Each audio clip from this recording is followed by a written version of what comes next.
If you don't know where you're at, you're on the Rental Rescue Show. I am Christopher Barrow. This is the one and only, the lovely legend, Darcy Alcus Barrow, mom with a cause, ready to rock. In case you don't know us, we are the co-founders of the Landlord Code and of local property management agency, Foundation Homes Property Management in Marin County, California. Shout out to Foundation Homes. What? And we are joined today for a super hot topic. We know you guys are interested in this because we have had a crazy amount of RSVPs for today's show. And we are bringing on a special guest who is a favorite guest, also based on the number of clicks we get on all of our replays. Richard Hart. No, I'm sorry. I'm sorry. Is that enough? No.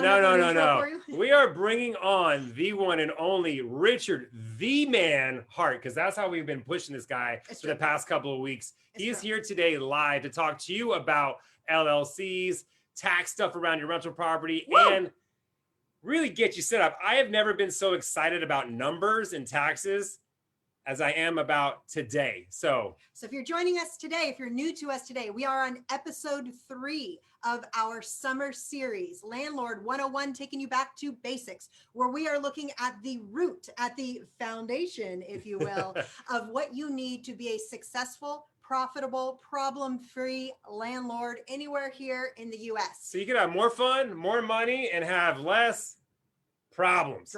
Drama, problems, things that set you back. Right. So we are covering LLCs today. Do you need one? Are they too much trouble? Are they too complicated? Are they really worth the risk? We have a bunch of write-in questions that came from our audience. So we are going to do an interview here with Richard. And then we have a special announcement, world premiere for you in the middle. And then we are taking live Q&A at the end. I hear that drum roll. There is a drum roll. There's a drum roll happening. So for those of you joining us on Zoom, if you have a comment or a question, go ahead and drop it in the chat. If you have any audio concerns, something we need to know, let us know. Yeah. And if you're live with us on Facebook, do the same thing. Our team is watching both the Zoom and the Facebook. So just let us know if you have a question and we will take questions at the end. Awesome. Looking forward to it. All right. So let's just jump right into it. Let's jump right in. I'm so excited. Richard, our first question is to make sure that everyone is on the same page here. What is an LLC when it comes to a landlord and a rental property? So an LLC is simply short. It's an acronym for limited liability company. So a lot of people think of a limited liability company as the same thing as a corporation or an Inc. It's not. It's totally different. Limited liability company is very simple to operate, administer, and set up. And in specifics in our discussion, you would use it to actually own title to a property. So the limited liability company and not you yourself would actually own the property. Okay, so if you're a landlord and like you're writing a lease, is then the lease, in the lease it's written the LLC is the landlord on your rental contract, correct? Exactly. Okay. Exactly. You see some people taking this choice for anonymity purposes. Oh, yes. A lot of people, obviously, we live in a very litigious society. And the more you have to lose. So people want to make it more difficult for attorneys to find out actually who owns what. So yes, you would see, and I'll kind of discuss that. I think there's some more questions that you'll ask that'll post more details into that. But yeah, there's 2 reasons to have an LLC. One is for anonymity, but there's a couple of steps you have to do to actually get that. And number 2 is for asset protection. Okay, so could you go into a little bit more detail? What are the main reasons a landlord would go to the trouble to putting their property in an LLC? Okay, so first off, the main reason, a lot of people think it's tax related. It has nothing to do with taxes. Your tax rates do not change if you're in an LLC. Because the IRS views an LLC as, they don't view it as an entity. They view it as you yourself. So if I'm Richard Hart and I have, Tax Master LLC, well, for the purposes of legal purposes, Tax Master LLC owns the property. But for IRS, they're going to say, well, no, Tax Master doesn't exist. Richard Hart exists. We're going to tax Richard Hart. So most people, let's get that out of the way right away. An LLC does not lower your taxes at all. It's a vehicle that is strictly for asset protection and basically anonymity. So if I have an LLC, you can view it as insurance, an added layer of insurance. If you're a property manager, I mean a property owner, you're going to have renter's insurance. But let's say you have a renter, he slips and falls and breaks his neck. How much is your insurance going to cover? Because you know that lawsuit is going to be in the multi-million-dollar range. So your insurance will cover X amount of dollars, but now you're exposed to now maybe another $5–10 million. What do you do there? Well, that's where an LLC comes into play, because the LLC as a legal entity owns that property. So they get your tenant can only sue you up to the amount of assets that are in that LLC, and that's usually your property. So they can't go after any of your other personal assets. They can't go after your personal bank account. They can't go after your personal homes and so forth. So that is one of the main reasons to own an LLC is for asset and liability protection. That's why it's limited liability company. Now, are there any pitfalls to having an LLC as opposed to being just a sole proprietor for your rental business? Right. Like this sounds like a lot of great protection, but we know from the thousands of landlords we've worked with, very few people actually have their rentals in an LLC. So what are the reasons that a landlord would choose not to do it? Basically, it's risk tolerance, to be honest with you. They're not afraid of really being sued. They really don't have any desire for anonymity. And they just don't want the extra costs, because it does cost money to set up an LLC, and then it costs money yearly to continue the licensing and admin fees for an LLC. And you also have to have separate bank accounts for an LLC. And that's the critical thing. With an LLC, you cannot have a personal bank account and feeding your rental income into your personal bank account. That doesn't work. It totally destroys the LLC. You can't pay your LLC bills with your personal checking account. It destroys the LLC. So you have to have a separate dedicated bank account for your LLC. All the income and expenses have to go out of that. So a lot of people just don't want to go through the rigmarole of all that added paperwork and extra details. But otherwise, there's really no pitfall to having an LLC. There's more benefits to having one than not having one. Upfall. Upfall. So you mentioned something really interesting there. So like the management and about LLC. So if you're breaking it down, a limited liability corporation, you do need to manage this like a business. So there are details around, like you said, financing and putting money in there and all that. But what other sort of things do you have to do minutes? Do you have to submit different documentation to the Secretary of State or to the IRS? How does that function, Joe? No, and that's the beauty with an LLC. It's one of the simplest forms of entities to set up and operate. You would have an attorney set up an operating agreement for the LLC. You don't have to take minutes every year. It's not a corporation has very strict rules to follow with the minutes and so forth. Not so with an LLC. LLC, you just set up your operating agreement, you're fine. You can change it at will. It's so super simple. And again, the licensing and the setup is with your Secretary of State. So depending on what state you're going to set it up in, you would set it up with the Secretary of State and then pay the annual fees every year. So you said something interesting back there. You were talking about keeping the bank accounts separate. So this is sort of known as piercing the veil, right? That if you commingle your LLC's finances with your personal finances. So we knew a story, I think our attorney told us a story about a man locally who was sued by an employee, and he had a corporation, so he had it protected. But during the course of the lawsuit, there was a lot of commingling between his personal funds and his corporation. So that employee was able to sue him, his business, and go after his personal assets. And this guy lived in Ross. If anyone watching knows where Ross is, it's a very high net worth area, to the tune of millions of dollars. So that was his beware story. It's exactly it, because piercing the corporate veil. Yeah, no, and a good attorney, that's the first thing they're going to hit. They're going to look at your records and see, okay, is this person just using this LLC as his personal piggy bank? Because then that's it. That defeats the whole purpose. So let me ask you a question about the money part. So hypothetically speaking, you set up an LLC for, now it's LLC's under 123 Main Street as an example. Now, the money that flows in there could only be from like the rental income from 123 Main Street. You couldn't as an owner infuse your own money just to start it up, right? You'd have to take all the money directly from the rental income to infuse it. Okay. Is that correct or no? So you can infuse capital into Yeah. an LLC. And usually that's what you would want to do to start it up anyways, because a company obviously has to have money to begin. So you'd infuse the capital. Usually if you're going to buy property, you would infuse the entire amount of capital to buy the property. During the course of the operation of the LLC, let's say you have a property the LLC owns, and a $50,000 repair comes in. You don't have that obviously in there. So an owner can contribute the capital into it. So that's not an issue. Contributing capital into it is not an issue. Taking distributions from it is not an issue. It's just using it to pay your own personal expenses. Do not pay your personal expenses through an LLC. It's its own company. It's its own entity.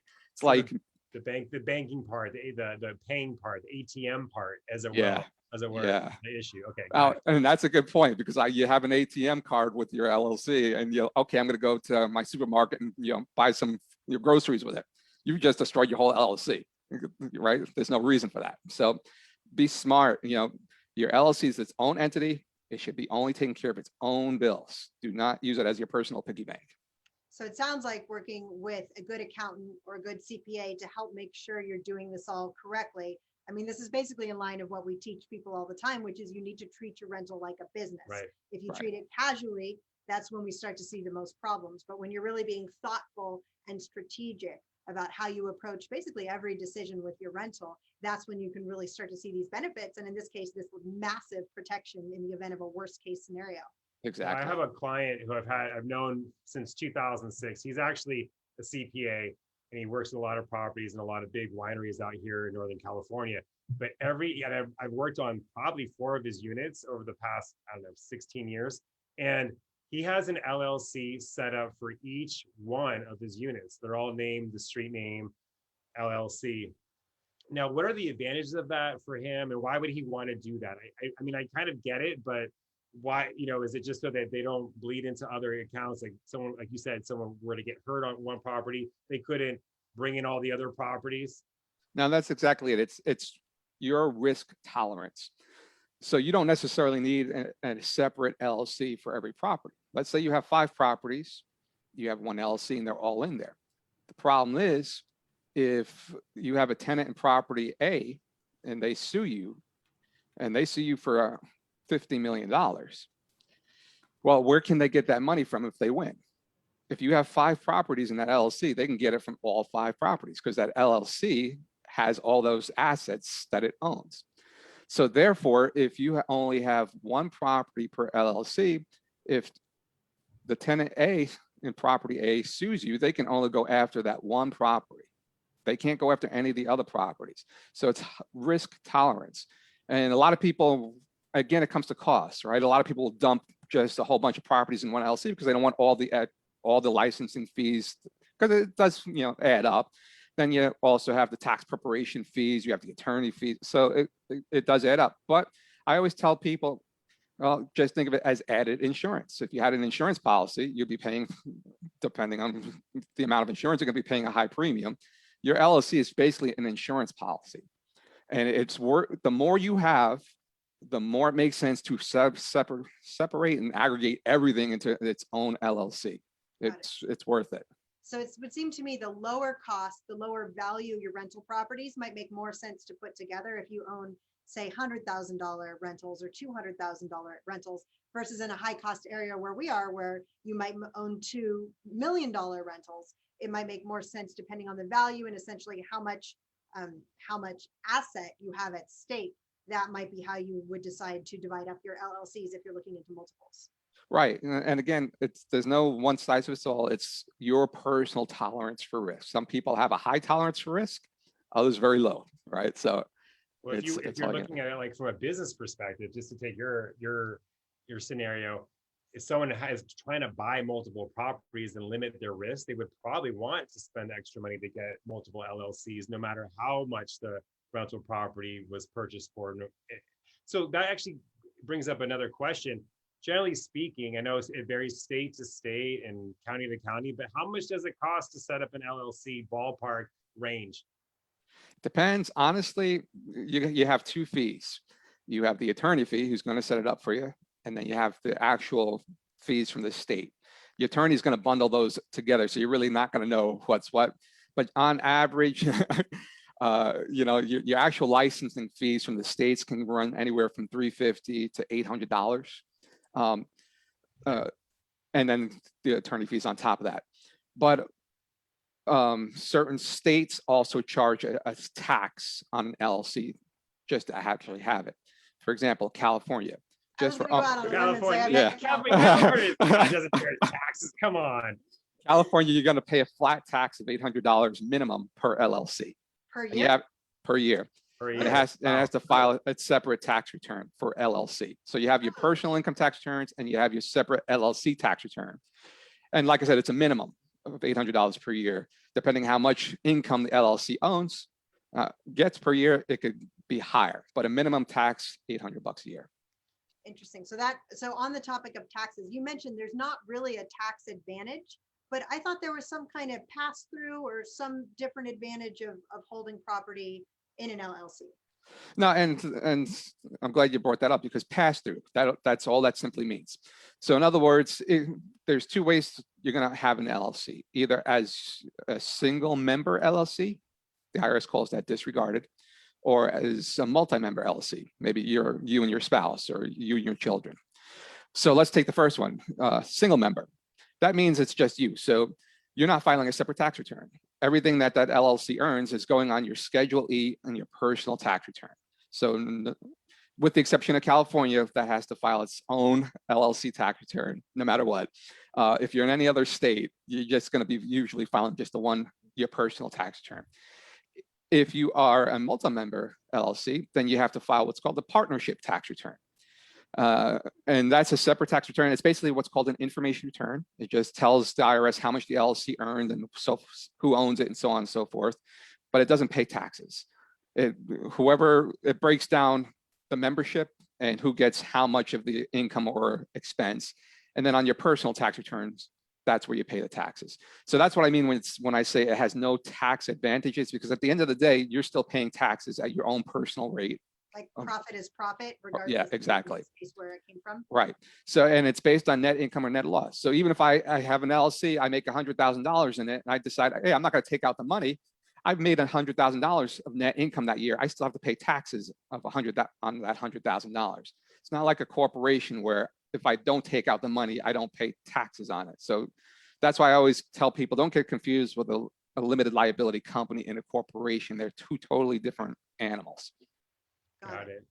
And then I just going into that real quick, my next question, it's always a question to ask, is can you deduct the cost of setting up the LLC and the cost of filing? Sure, it's a business expense, right? Fantastic. So, yeah. I love that answer. In California, do you get to deduct this 800 bonus tax you have to pay? Oh, that's a good question too. On the federal return, you can, but on the state return, you can't, because you can't, like if you're filing your personal income tax return, right? The feds allow you to deduct state income taxes paid, but the state is not going to say, okay, you can deduct the income taxes you paid to us. No, it's a double dip. So no. So it's a small win. It's a small win. Yeah. California, 1,000, Yeah. single person, 2. All right. So switching gears a little bit, when it comes to buying an investment property, can you purchase the investment property in the name of this LLC, or do you buy the property in your own name and then set up the LLC? Like, what's the sequence of events? Depends on how much cash you have. And the reason I say that is if you're intending on taking a loan, banks generally, I haven't yet to see a bank that will loan money to an LLC outright. They generally will not. You have to take out the loan under your own personal name. So if you have, let's start with this. Let's say you have cash, you buy the property totally 100% cash, and you buy it in your own name. At that point, you can just switch the title into the LLC with no problem, right? Because it's 100% owned by you. Or you can open up the LLC first, capitalize it, and then have the LLC buy the property, and it'll be title to that. So that'll just be one step, and you're saving probably title transfer costs. However, if you buy the property using a loan under your personal name and you decide, hey, I want an LLC, the banks usually have in their verbiage a due on demand clause. So if you do that right away, the entire loan becomes payable. So kind of keep that in mind. Banks, generally speaking, do not loan to LLCs, and you cannot, generally speaking, transfer a title that has a loan on it into an LLC.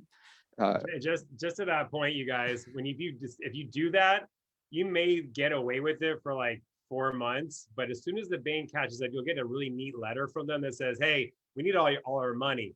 So just because they're always switching, banks are always selling the loans off, at least the smaller ones. So just be aware, if you're trying to get tricky, it'll probably catch up to you. Well, now, Richard, have you ever had a client have their loan be called due from doing this, or? Oh yeah, yeah. I've got a client here in Nevada. Fortunately, he has the cash to pay off his loans, but that's what happens. You know, Okay. he wanted to switch it in, they got called on. So it would seem to me that's a pretty big hurdle, because a lot of people have loans on properties, right? Yeah. So it's a pretty big hurdle to putting a property into an LLC if you can't do it when you have a loan on the property. Right. There's, again, very few banks will do it, because an LLC, usually you're just setting it up. It has no history.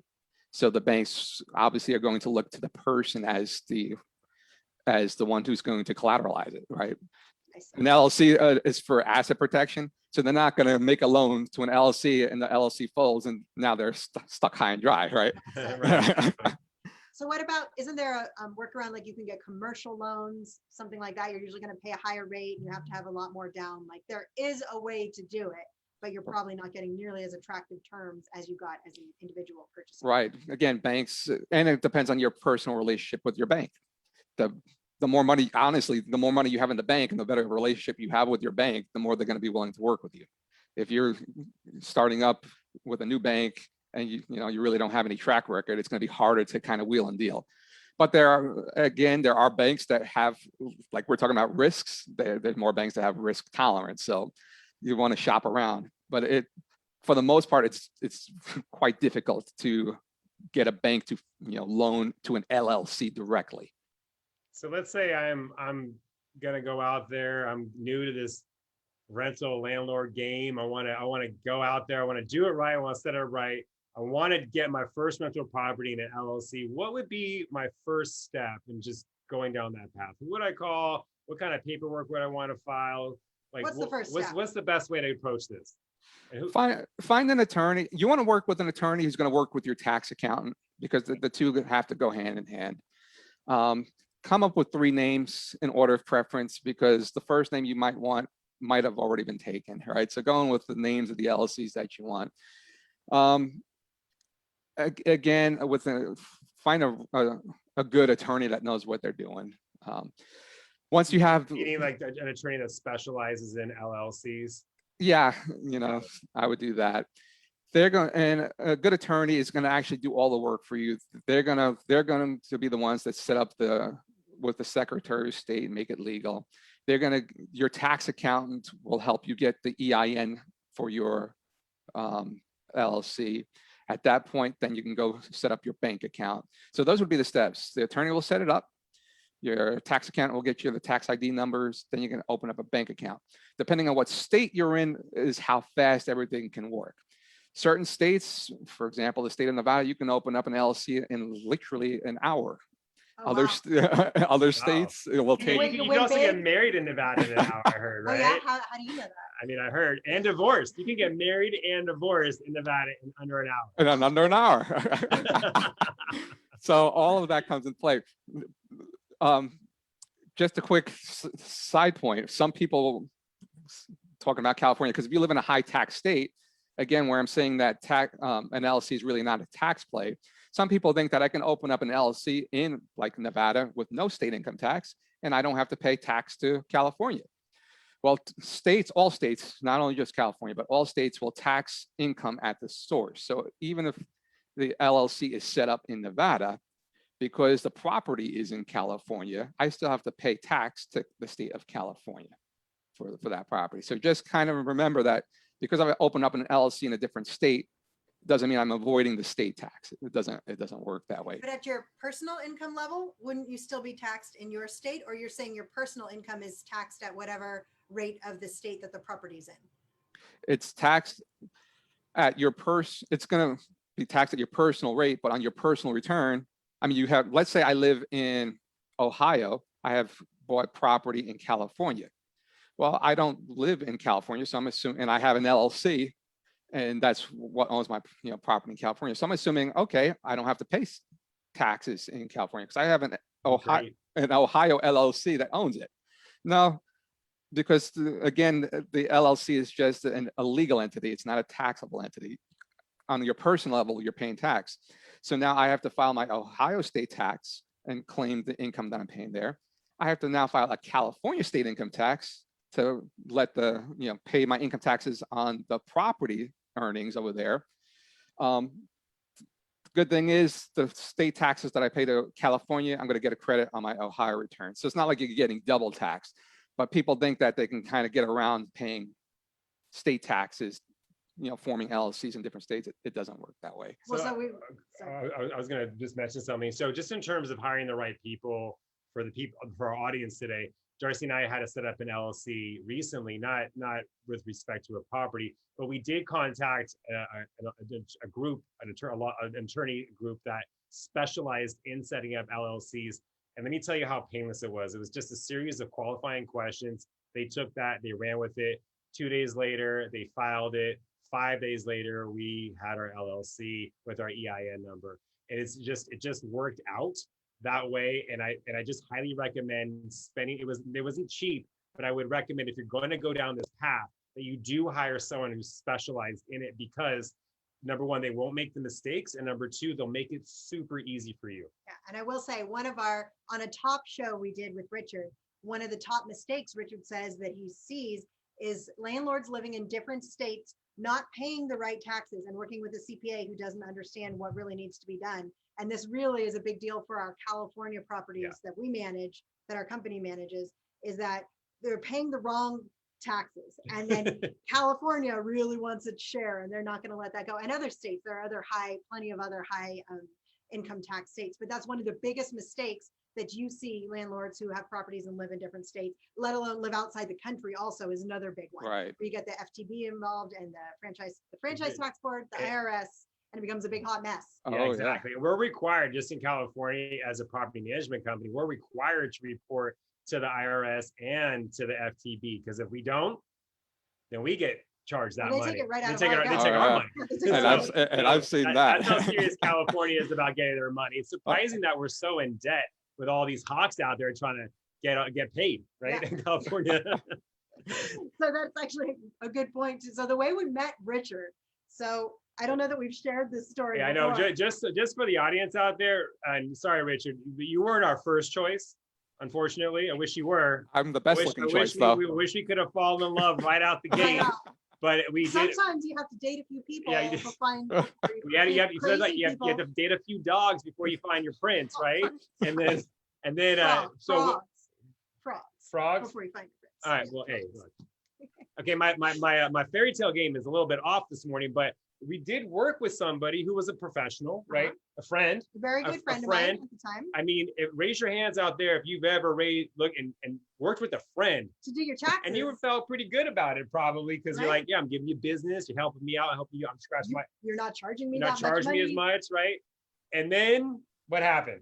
We started to pay the price when we found out that she was double claiming like 100% of our residents, we weren't married yet, on each of our taxes.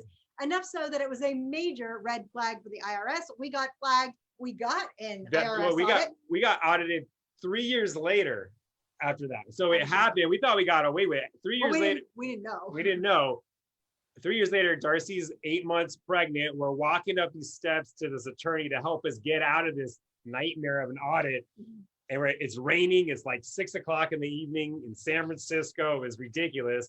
And he's like, yeah, it's going to cost you $40,000. Can I see your credit card? Right. Now, raise your hand if you've ever been audited by the IRS. So here's the fun thing. If you've been following us for a while, you also know we've been audited by the DRE, the Department of Real Estate. It just happens. You deal with high dollar amounts It's going to happen. It's a part of life. These two things for us happen to happen very quickly. Close. And we're both related to this friend of a CPA who we hired. But here's my point. We didn't know what we didn't know. We thought we were doing the right thing by hiring a friend who we trusted to do our books. And we just didn't have enough knowledge at the time. And we didn't know who to ask for questions, for who to be asking the questions, because we were asking the questions of her. So it was one big hot mess that ended up costing us $40,000 personally, $100,000 professionally. Like, we paid the price all because we didn't know what we didn't know. In addition to that, just to put it in perspective, we met another frog who was really expensive. We thought, hey, you cost a lot of money. You're going to help us out. And every phone call, every email was like $250. In addition to the tax filing, it was more than our attorney working with his CPA. It was ridiculous. And they didn't know specifically about property management or specifically about income properties. They're just charging us to charge us, right? And then what happened? Darcy saw an ad. And Richard, in a specific property management company owner trade magazine, Richard was a speaker at one of the national events we were going to. Spoiler alert, there was this picture on there and I was like, who's this good looking chap? Give him a call. And so it was like a light bulb went off for us. Like, we legit did not know you could work with a CPA who like had a very specialized knowledge in property management. And then we started talking to Richard, and he's amazing. And he's not only helped us personally, professionally, he's been able to help our clients. But the point we bring this up is not only, of course, to talk about how amazing Richard is, but is to really because say he's that, like, super amazing, right? that we didn't know what we didn't know, and we didn't know how to ask the questions, and we had no idea. It was not even on our radar that there was a solution that would help us be more profitable and like not have these tens of thousands of dollars to the IRS and these other. As you can imagine, we crawled to Richard sort of like a beaten dog, or at least I did. I had a lot of questions because now I've been hurt a little bit, and I was like, hey, and he's like, no, this is what you can do, and this is this other solution that I have for you, and by the way, here's some other information that you might not have asked me before. And then all of a sudden the lights went off, and we were like, we have a path. Right. So having the right team was our big lesson that we learned out of that. And that is what we're going to talk to you guys about right now. We have a boatload of awesome questions for Richard. If you guys have more questions, go ahead and throw them in the chat now. We're going to get to those in just a couple minutes here. Before we do that, we are so excited to announce for you guys, if you've been following us for any period of time, you know, at the Landlord Code, we have been working on this course, this signature course that we've been talking about. And today we are so happy because we are going to open it up for you to actually enroll. So Sheila, if you could go ahead and drop the link so people can take a look at the page that tells you a little bit more about our program. This is our signature course. We are going to help you take the stress out of being a landlord. We are going to give you the roadmap. We are going to tell you the things. If you start here, these are the things you don't know. This is where you need to be when you know the things. We are going to help you get from here to here with this roadmap to help prevent you from making the mistakes that not only we've made, but that our thousands of clients over the years have made. But in the end, it's about building equity and creating a predictable profit stream, reducing problems and bad tenants, and making sure that you're set up for success, not just today, but for the long term. Now, and not just for one property, but for multiple properties, if that's the decision you decide to go. We want you to be able to make the right moves at the right time, get the right tenants, and ensure that you're going to get that financial freedom that you dreamed of when you got into this landlord game. Right? Because you didn't get into it to get those 2 a.m. phone calls. You didn't get into being a landlord to like learn about all these scary ways you can get sued if you don't have your property in an LLC, right? You got into it because you had a dream and you had a vision, right? Whether you're watching the Bigger Pockets or you're following HGTV, you see this dream, and then you get into it. What is that dream? I think the dream is being the landlord on the beach, the toes in the sand, pina colada in hand. You're making money while you sleep, and you're on your way to this life of personal and financial freedom. And you don't have problems, and you know what you're doing long term.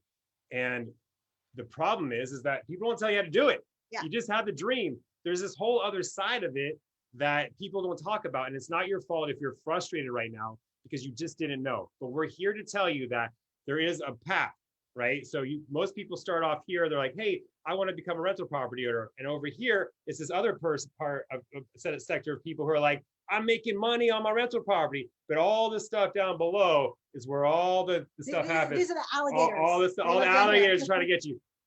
Now you can get from point A to point B by taking that long path. And yes, there's something to be said about the gift is in the journey. But how about if we could build a bridge that takes you over the alligators and directly into the fun stuff? Yeah, Sheila, could you go ahead and throw up the screen share so we can kind of show you guys what we're talking about here? We'll give you a little preview. And this is our soft launch, guys. This is only for people in our network, whether you know us locally from our brick and mortar property management company, whether you've been sent here by a friend, whether you found us on Facebook. This is a soft launch. We're not opening to the public until this fall. So this is just for you here in our network, your sneak preview. You guys are special. I had a couple of clients out there that I talked to last week who are looking forward to this soft launch. They've been asking me, hey, when's it ready? When is it ready? How much is it going to cost? When is it ready? So it includes 3 phases. The first phase, there's 10 modules consumable via video, blog if you like to read, or my favorite, podcast style if you just want to drive your car and learn. I do a lot of learning in the car. So we're taking you through the entire cycle of property management, taking you through from when the property is vacant to how you prep the property, all the way through to the end when you're moving the tenant out, so that you will have the playbook, you will have the roadmap by your side, step by step. So we do this in 3 phases, 10-week program, less than 10, 15 minutes a day. So there's like I said, there's 10 learning modules, 54 tools, and you get access to our private Facebook group. Yeah. So let's talk about it. Let's go into module 1. So module 1, by the time you're finished with module 1, you will have a firm grasp on the right places to spend your money during a turnover, and why vacancy, not bad tenants, will actually ruin your profitability. And the next 3 steps that you'll need to take before you sign up your next tenant. Exactly. So in the second module, pricing the property and setting your policies for protection. We see a lot of pitfalls in this. And by the time you're completed with module 2, you're going to know how to price your property accurately and know the market, and also have the policies that are going to protect you ultimately long-term. And these are policies you'll be able to fall back forever. Right. And if you guys have been following us, you know, some of these are really meaty topics. We try to make this as bite-sized and manageable for you as possible. So module 3, we are talking about marketing the property, which is one of my favorite parts. It is. And by the time you're done with module 3, you'll know exactly how to market your property. You'll know that vacancy is the #1 ROI killer. That's money out of your pocket. And you'll get our top secret intel on the most important things you need to do to get your property leased ASAP. And module 4 is showing the property and how to disclose. And by the time you're done with this, you'll know how to show your property successfully, and you'll know to tell people before, during, and after, and you'll even get your tips on how to familiarize yourself with application and local laws that will ultimately affect you and your rental property. And module 5, we are going with screening. Now, this is a huge one, also one of my babies. This is our P cubed method. And we are going to teach you in detail how to screen a tenant properly. And we have a whole worksheet that you can use every time you are going through tenants to make sure you get the right tenants in that do not cause you headaches, pain, and put you on your path to profitability. Module 6 is one of my favorite ones because it's all about the leasing and the must-haves inside of your lease. These are terms and additions that you want to consider to put in there to protect you long-term.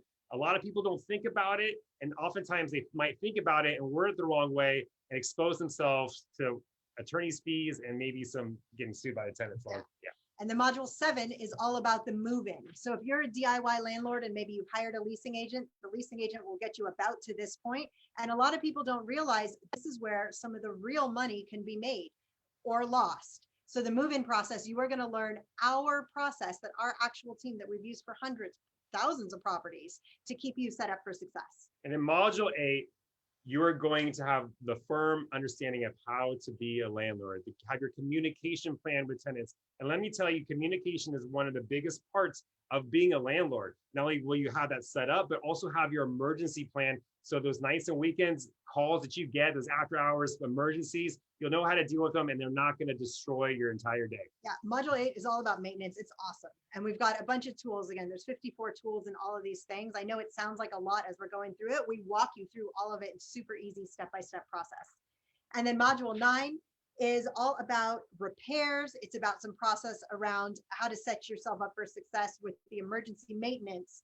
And you'll also learn how to master the mindset so you can feel more confident setting up your boundaries. If you've ever had that tenant that's just like pushing your buttons and texting you, we're going to give you our process for handling that. And then module 10 is like the final. It's the move out inspection. It deals with all the end of tenancy stuff. By the end of module 10, you're going to know how to do a thorough move out inspection, know how to deduct for normal wear and tear as opposed to like excessive damages, and be able to write that up and submit it to your tenants and your security deposit disposition so that you're fully protected. Right. So that's a lot of stuff. And in case that's not enough, I'm exhausted. As you can, this took us forever to put together. As you can see, we take you literally through the entire life cycle of the lease, the whole tenancy, from marketing your property all the way to them moving out inside of this entire this course. It's great. And in case that's not enough, we've got some bonuses for you as well. If you've been following us, you've seen we've talked about the ROI calculator. This is to help you know exactly where you stand with your rental and are you actually profitable, right? Because like we said, we're not in this for the 2 a.m. phone calls. We're in it to make some money.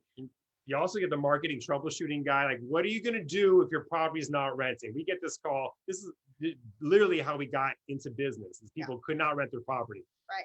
And then we're going to give you SOS. I have a problem tenant. What do I do now? We've got a couple of solutions for you because they get through every once in a while. We're going to show you how we deal with problem tenants. And then we have an expose. This is the drama. The truth about property management. We are going to give you the insider secrets to property management fees. What makes a good property manager? What makes a bad one?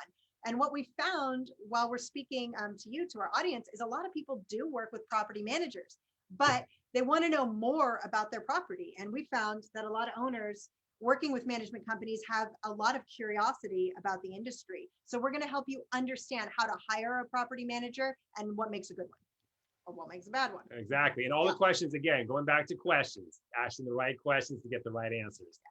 So we know that from talking to a lot of landlords, it can feel lonely sometimes to be a landlord. You don't know where to get the information. You may get it from Johnny down the street. You may get it from other random Johnny on the internet. You may get it from your friend who's the CPA who might eventually get you sued and audited. I don't know. But you never know. Where you're Could happen. Who would do that? Not me. Never done that before. So we're saying that we hear you. It can feel lonely to be a landlord at times, but it doesn't have to be lonely and it doesn't have to be hard. In fact, it's actually pretty easy as long as you have the roadmap and you have the right steps in front of you. So that's why we put this together. Yeah, we want to make sure that you don't have to pay the dummy tax. We paid it already. We paid a lot. We paid it for you. There's more than enough of the money that we pay to go around. But we know that what we have here in this course will deliver results for you that you can take that you can utilize for as long as you want to be a landlord, and they will continue to pay you back. Now, a lot of people were like, well, gosh, this is going to cost a ton of money. I don't know what we're going to do. How am I going to afford this? So we wanted to make it very easy, very affordable, because we're so passionate about making sure people get this information and utilize it and make some money for them long term. That's why you got into investment property ownership in the first place, right? Again, vision. I see you. Pina colada, toes in the sand. That's what we're all heading for. Or if you just want to like sit in your house and watch reruns of Oprah, I don't know, like whatever you want to do. Hey, Oprah's quality stuff. Again, if that's what you want to do, I'm just saying. All right, so Sheila, let's go down to the pricing. So guys, again, this is for you. This is our soft launch. This is for you here in our network. However you found us here today, we put out a crazy low price. And here's the super cool part. We are opening enrollment today. We're going to keep it open until July 19th. So you've got a little over a month to make your decision if you feel like this is the next right step for you. We do have limited seating because we are going to do this soft launch as a cohort launch. What is a cohort launch? Meaning we are all going to go through this course together. So we're going to go through it week by week, week 1 through week 10. Everyone's going to consume the content during the week. And then at the end of the week, we're going to meet together and go over the week's content. We're going to do a deep dive. We're going to take any questions and then take any of your individual property management questions that may have come up during the week. Now you can see this course is a lot lower than the other two, and the price point is going to go up after we launch officially in September. And again, just to go over, you're going to get weekly live Q&As, monthly guest experts, 10 recorded video modules delivered weekly, and 54 tools and exercises, 4 value pack bonuses, 3 months of access to the Landlord Code membership group, and What else? Darcy and And the cover. Christopher And the cover. live every week for 10 weeks for you at this low price. Yeah, so this is good until July 19th or until the seats fill up. Because we are doing it live, we can't have unlimited seating because we need to be able to take the individual questions from everyone. So if you have any questions, you can send us an email about that. Otherwise, Sheila put the link up to that. And then we can go into the next portion of today. Which is one of my favorites, which is Richard. We got some questions for you, son. We do. Okay. All right. So if you guys have been following us, you know that we preach you need to treat your rental property like a business, right? That's the whole point of the course that we've developed. And it's the whole point of this whole summer series that we've put together with all these different experts. So you guys have been writing in with some awesome questions each week. And we have a little bit of time to go through. I know we had some pre-questions that came in, and then I see a couple here in the chat. So maybe I'll just run through this. I like these two in the chat here. So Victor asks, if you have a family trust and an LLC, which one is better to put your rental in? Now, it's probably better to put it in an LLC that's owned, and the member of the LLC is the family trust. So again, it's asset protection. So if you have a whole bunch of assets in the family trust, and now you also have your rental property in the family trust, and the tenant sues the family trust. Well, it's kind of defeating the whole purpose, right? You got a whole bunch of assets up in there. So you would want a separate LLC for your rental property, and then make the family trust the member of that LLC. Got it. That makes sense. That's a good question. It's a great question. And that's also a little bit complicated to like kind of navigate. So if you're asking that question, Victor, I'd definitely contact an attorney who specializes in creating LLCs if you have a family trust, so that you can make sure you're setting it up the right way. Right. Actually, that's probably a good point to mention our standard disclaimer. None of this advice that we are giving is to be construed as legal or tax advice. This podcast is for informational purposes, and everyone please consult your own expert. Wow, that's great. Is that good? That's good. You think that's That's good. good? We're just gonna frame that one. There we go. All right. There's our disclaimer. Okay, next question comes from Craig. Can't a potential claimant just sue the property owner under an alter ego theory of liability and bypass the protections of an LLC? Okay, Good so question. we've talked about that already. It's basically the same concept of making the LLC your own personal piggy bank. Okay, you must separate your LLC as a separate functional running company from you yourself. A good attorney, the first thing they're going to look at is, are you intermingling your funds? If you are, then basically what he's saying is an alter ego theory. Basically, you're using that LLC as an extension of yourself. It's just your own personal piggy bank, and that now the LLC just ceases to exist legally. There's no asset protection anymore. It is you. And I would add that my understanding of the topic is it's a limited liability protection, right? It's not 100% liability. Essentially, the LLC will protect you from things that other people do, right? Like a tenant slip and fall type of thing, or potentially like an injured vendor or something like that. But if you, the landlord as a person, are negligent, or if a property manager who you hired, or if your friend who's helping you rent the property, if someone does something illegal, nothing can protect you from that. Right. You may have, maybe there's a higher degree of protection because of the LLC, but ultimately, if you've done something illegal or negligent, like that's you as a person getting sued, probably Right. along with your LLC. At that Yeah. point, right. That's Exactly. two people who would be named. Yeah. And then whatever protections you have for you as a person. Right. Yeah. Okay. Can we click on? I see there's a 2 in the Q&A. Oh. Sheila, we had some of the write-in questions. Could you throw up? There were a couple of good ones there also. And while he's getting the other question, I had mentioned at the early onset, because you had spoken about anonymity. So it's easy to find out who owns an LLC in most states. You just go onto the Secretary of State and you can find out who owns the LLC. And a lot of people don't want people to know that, hey, I have a multi-million-dollar property in this LLC, and I have multi-million-dollar properties, as a matter of fact, in many LLCs. So again, someone who's litigious, especially a good attorney, is going to see that, and it's going to be like a bulldog on a bone, just going to chomp onto you. So there's also another method of avoiding that. There used to be several states that had basically complete anonymity as far as who owned an LLC. Right now, as far as I know, Wyoming is the only one.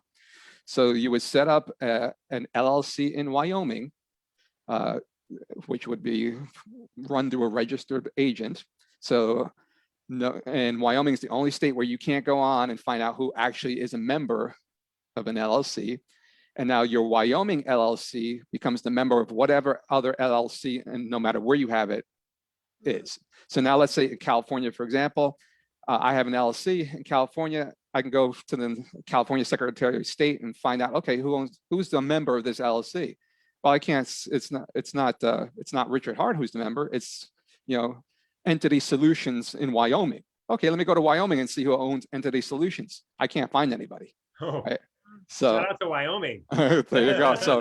So Wyoming, as far as I know, is the only state at the moment that has complete anonymity as far as being able to find out who actually is a member of an LLC. So that's kind of just a side tip That's So if you if you were looking for anonymity. You must see a lot of high net worth individuals who that must be a real hotspot for forming LLCs. Then, if you're looking Yes. at celebrity or interesting, That's interesting. similar to the offshore concept, probably. Yeah.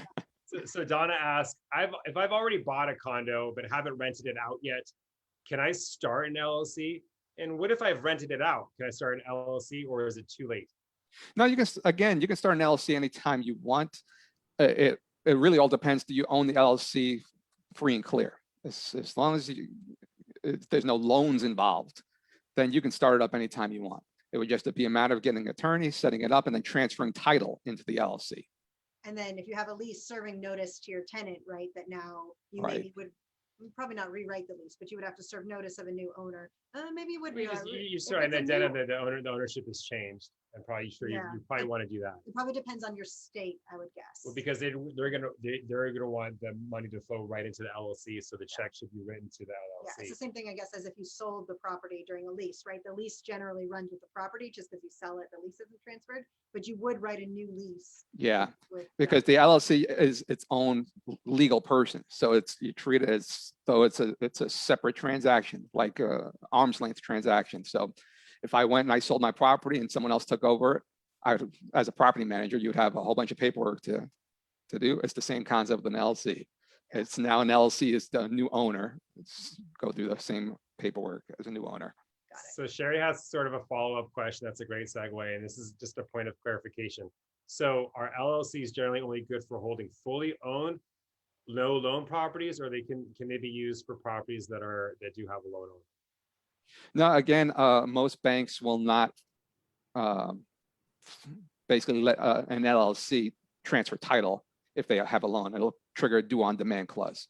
So you would have to shop around and see if a bank will allow your LLC to continue with a loan.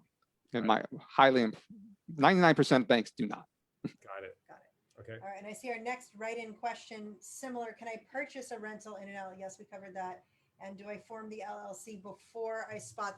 Okay, so that's probably good. So if you're not in Nevada, where it only takes an hour, if you're in a state where forming an LLC might take longer, especially if you're going to do this Wyoming Jimmy Jam big deal, can you form the LLC before you even have a property? So you just name it. You wouldn't know the street name if you're going to name it 123 Main. You would just do whatever generic name, but you could have that formed in advance, poised and ready for when you go purchase a rental. Yes, Is that that's correct? absolutely true.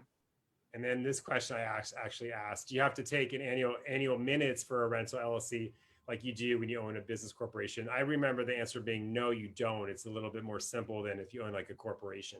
Right. Corporations is mandatory to have minutes and annual meetings and so on and so forth. But with LLCs, it's a simple entity to run and operate. No annual minutes, no meetings necessary. Again, as Darcy spoke, though, a good team in place. Your attorney will kind of let you know what you need to do on an annual basis. Your tax accountant will let you know what you need to do. So you basically don't want to really have, some people will go on to, the internet and just form their own LLC on their own. And that's just not a good idea because the operating agreement, you want the legality in place. You want everything in place in case the worst happens and you get sued so that it cannot be broken up to.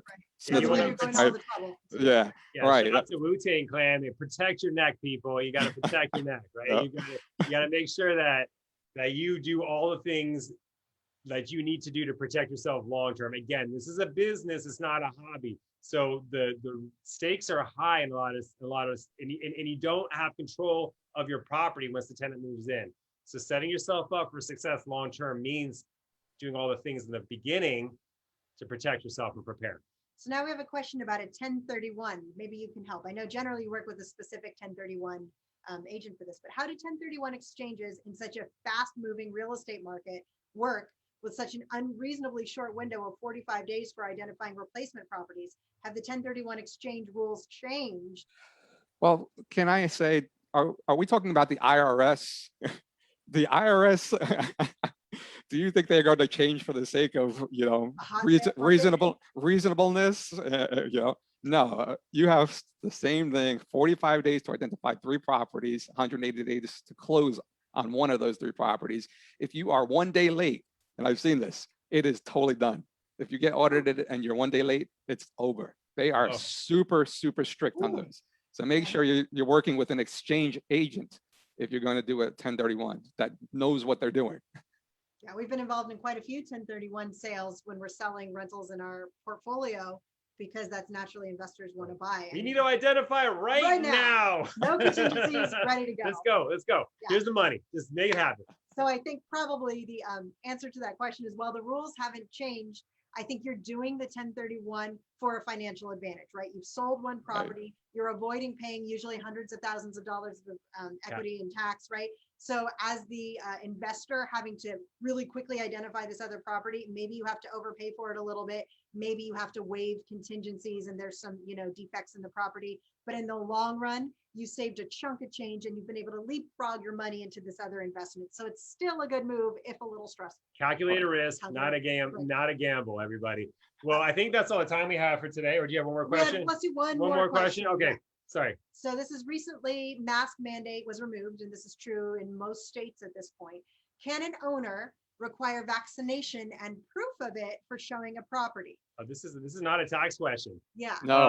It's a write-in question. So I know there's different rules in every state. I will tell you, in our state, we've had very strict showing protocol during this whole situation. That's basically been involving, you know, hand sanitizer and masks and gloves and wiping things down and only limited people being allowed in the property.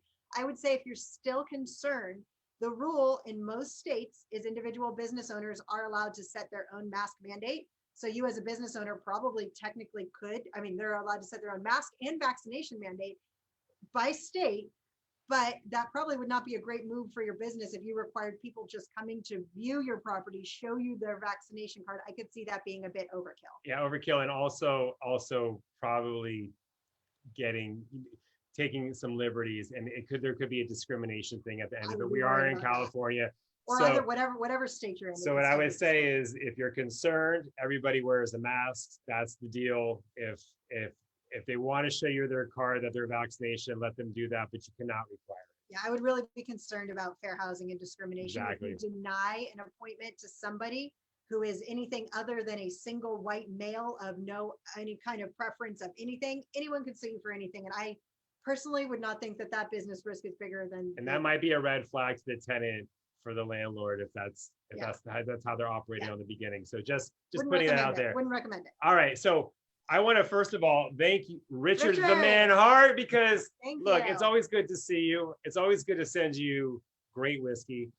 Hopefully one day we'll be able to share some of that together. But I really appreciate all the insight. I mean, again, I always leave these meetings knowing more than I did. It's just awesome. So thank you so much.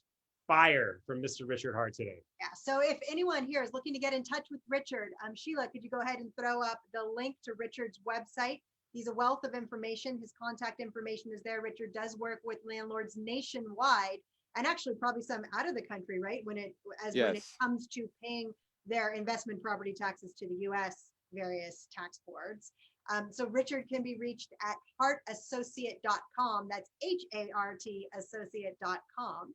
And for those of you looking to learn more about us, whether you've caught us on Zoom, Facebook, or any other place, you can learn more about us at thelandlordcode.com, or our local property management company is foundationhomes.com, serving landlords specifically here in Marin County. And if you've got value added today of what we brought to you, we'd love to hear from you. If you have more questions, if there are topics you want us to address, let us know. We're going to be here all summer long doing our summer series. We're going to have more awesome guests, just like Richard, dropping hot knowledge on you across the board. So next week, we're actually covering screening, which is probably the top topic that we get questions about. So we're going to give you guys a little glimpse into our P cubed method and how we teach our students, our clients, and our team here in our office, how we teach people to screen. Because really, 9 times out of 10, when a landlord comes to us with a tenant problem, it's not a tenant problem. It's a landlord problem that can be traced back to screening. And if you're interested in learning more about the course or